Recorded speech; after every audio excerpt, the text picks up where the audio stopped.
Hello, good day, people of God. I hope you're enjoying Jesus wherever you are.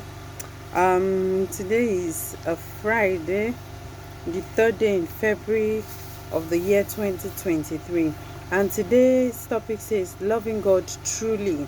Loving God truly. Our memory verse is taken from First John chapter 5 verse 3.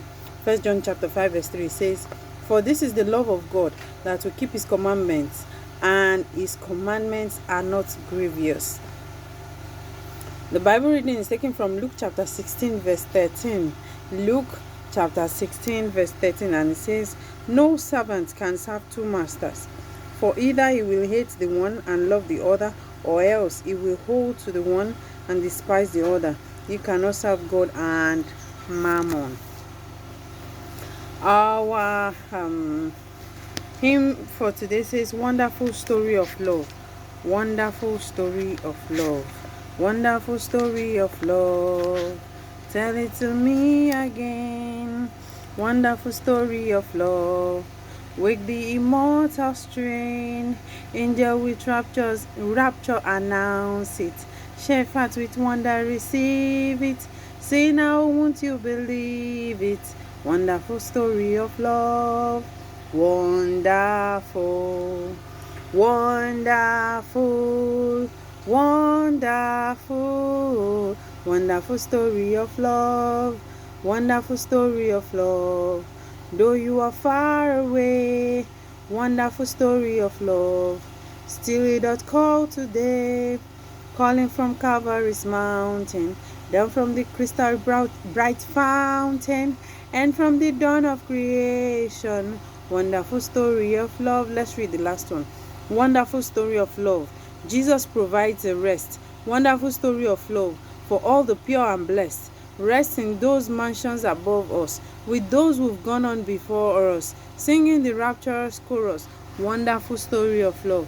Wonderful, wonderful, wonderful, wonderful story of love.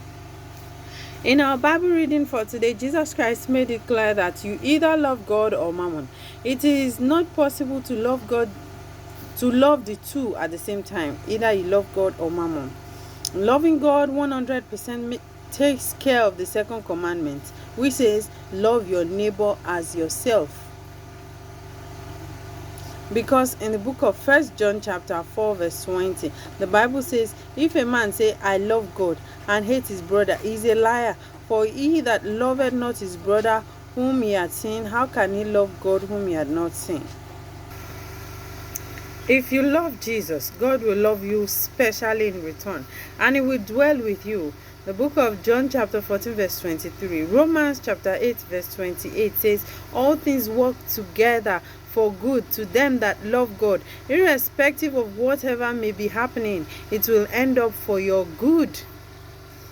Because according to Romans chapter 8 verse 37, you will be more than a conqueror. If you fight without God, you are bound to lose. Of course, if you fight and you ask for God's support, you will win, but you will have some battle scars.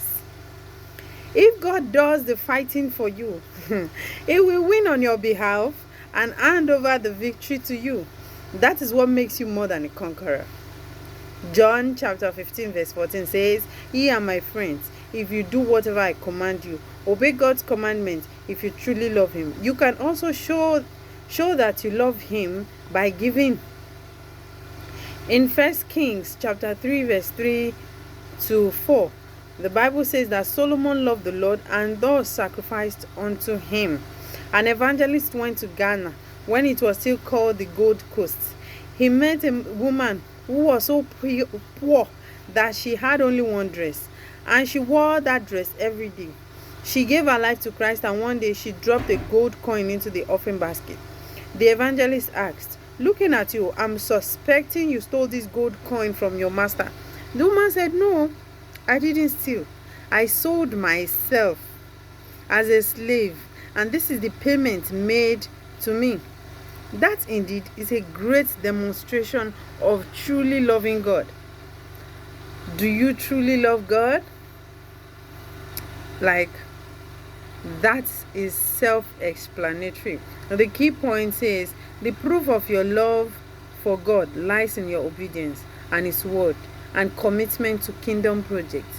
Well, I heard a preacher a few days ago, and the preacher said everybody has love language, and God too has love language, and the love language of God is obedience.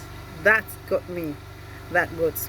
So if you obey God, it shows that you love Him. That's how God gets that you love Him, by obeying Him. Keep enjoying Jesus.